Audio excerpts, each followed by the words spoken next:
Dan here, the Speed Shop. We're going to talk real quick about this hot rod.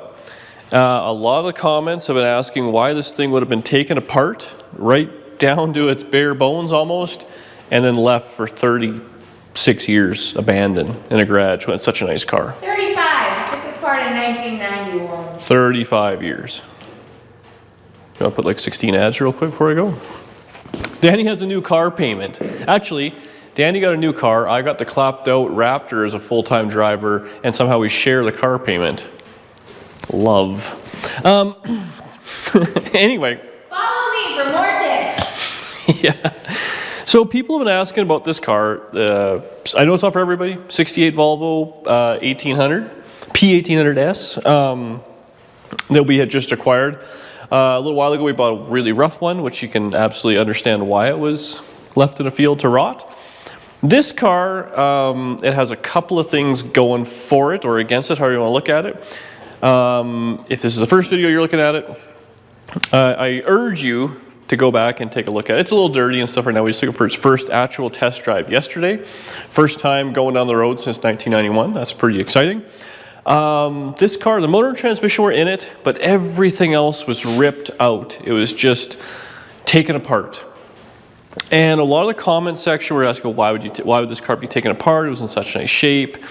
All these kinds of things. Was it going to be acid dipped and all this little stuff? And I thought, you know what? Let's just make a video addressing the whole thing, because as you can see, it's a pretty nice car. Now, the previous owner, Tim, was a heck of a nice guy.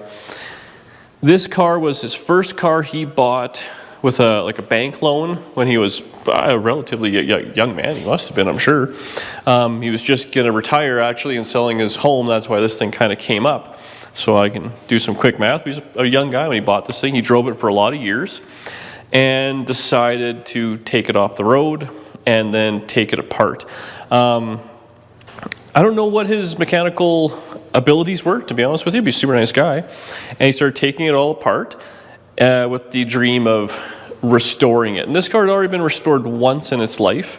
It's originally a gray car that had been color changed to black. I say restored, I mean it was a 15-year-old car, 20-year-old car maybe at that time. And it was, kind of color changed and pretty nice. Now I firmly believe that by this car being taken apart and the love he had for it and keeping it in a garage the whole time is what saved this car. Because had it just kind of broken down and he sold it or got passed around or it sat outside or, instead of being in a garage, it ended up in the field, it would have rotted away. So in a lot of ways, I believe the car was saved because it was taken apart and it just became kind of, we'll get to it one day. Versus kind of staying together, my impression. Now, this car, I think the reason it was taken apart, again, in my opinion, once we get a little more together, I wouldn't mind taking it, see if Tim wants to go for a drive. And I did offer him that. I have his number still, but we can get a full story out of it. But, so in 1991, this car, 68, 78, 88, 23, 4 years old, it wasn't really that old. It wasn't even a classic, I guess, at that point, when it actually came off the road. A classic is 25 years in a lot of ways. So it was just kind of a cool car, I guess. And I think back, well, I was very young at that point, but probably in that era, the ratty muscle car, the patina look, all that just didn't exist. It would have been the nice, if you look from anything from the 90s, if you like their hot rods, rat rods, all that didn't exist. It was billet, it was chrome, it was nice paint, it was graphics. It existed, but it wasn't what it is today. I don't even know if they existed. I even think back then, like original low mileage cars probably wasn't even that big of a thing. I don't know, I wasn't around for it, but it for sure wasn't like the movement wherever it is now, the barn find and all that sort of stuff. I'm sure they all existed. People pulled something out, got it running and driving and carried on. But I think reality was this was a 25-year-old car, give or take, whenever it kind of came off the road. And it just kind of needed a restoration. Like I think about it now, like what would you do to a 2001 car? That's the same math. And this, like, let's call it like a Miata or something like that. So I think it started having a little bit of rust. started being a little rough. He was kept driving it. Then it had a fuel system issue. And at that point, I think he probably decided, you know what, let's take this thing apart. It wasn't that bad. Let's take it all, save the money, strip it, take all the chrome and stuff off, take the interior out because it was worn. I mean, it's still worn, obviously. We just put it back together. Worn in, but I mean, it would need to be recovered in a lot of ways. And I think that's what he was probably going to do with it. And there's nothing wrong with that. Life gets in the way, kids, career, moving, all sorts of stuff. This thing went from one end of Canada to the other with him because he was traveling in the military and stuff like that, so he took care of it. And just time happens. And then we get it. And I mean, I think we worked pretty quick. And we got this thing together and with waiting on parts, maybe 4 weeks, 3-4 weeks, it was running and driving again. And I think a lot of people see that and go, why is that a thing? And I don't want to toot my own horn, but I do know we put stuff together really quick. I work a lot of hours, work late at night, early morning, all day weekends to get this done. And a lot of people don't have that luxury. I mean, a lot of people only have a couple hours a night. So if you were even just to put this together as a regular dad with a job and got to take the kids to hockey and soccer and all that stuff, it would just take you longer. Luckily, I don't have any of those. I only have one dependent. So I believe that's what happened to this car. And I also think back in the 90s, I don't think this car would have, almost like, people would have, looked down their nose to it type thing. Like, you would never see, like, this ratty Chevelle. Like, this is now a driver. That probably wouldn't have been a parts car in 1991.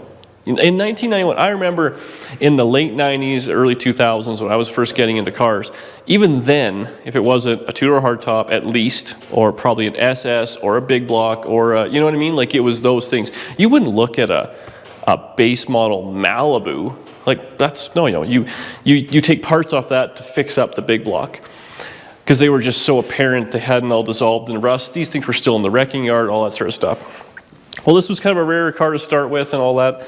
It's kind of like Porsches and all that, right? They've come around big time lately, but at one point they were just kind of a car. They were kind of neat, sporty, but they weren't nearly what they are today. Not that this is anything near that.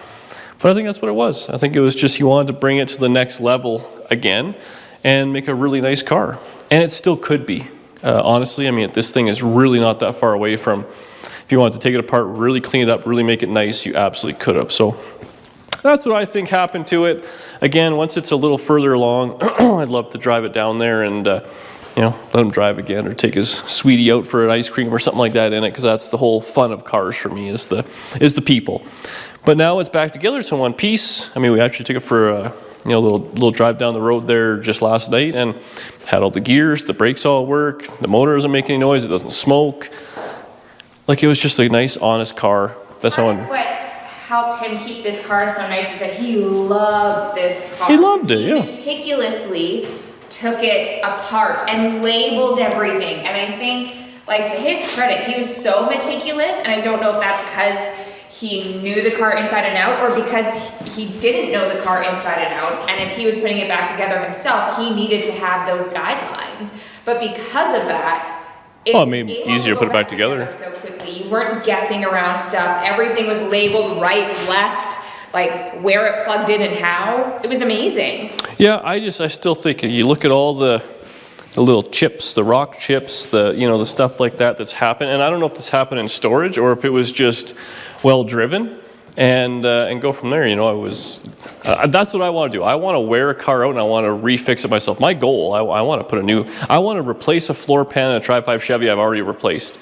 That to me is just, wow, you drove the brakes off this thing, How many people have changed the front end and, put all disc brakes on it? They'll never change the brakes again. Put the miles on it. Like, they're meant to be restored. Now's the best time ever to do that. They're only going up in value. Enjoy them. Anyways, that's what I think happens. Hopefully that answers a bunch of questions for you guys. And ultimately, it worked out fantastic for me. I got the car I want in the color I want in such a nice condition versus what I was working with. I can now either give that car away to my old man or flip it or do whatever I want to do. And I have this, which is far nicer. And I'm excited about it. This thing, I fit in it nice. It looks so cool driving down the road. I watched the video myself, and it's neat. I get it. People are, it's not a Chevelle. What are you doing? it's just different. You know, I've done 10 Tri-5 Chevys, Camaros, Novas, Chevelles, trucks, varieties to spice of life. And I guess I only eat vanilla ice cream. I'm very privileged in a lot of ways. We work very hard, but we do go through a lot of cars, and you get to try a bunch of different things. So the person who has just the one car and keeps it forever, I appreciate what they do, but that's just not me. And I don't know if this will be a forever car or not, but it's a right now car. I'm very excited about it. So there you have it. A few more days of work, and this thing will be like on the road. Well, there you have it. I don't even know what to say to that. Thanks for watching. Leave a comment below. Maybe you guys know a little bit more about this car. Hopefully I see you out there, and drive your junk. Wear it out.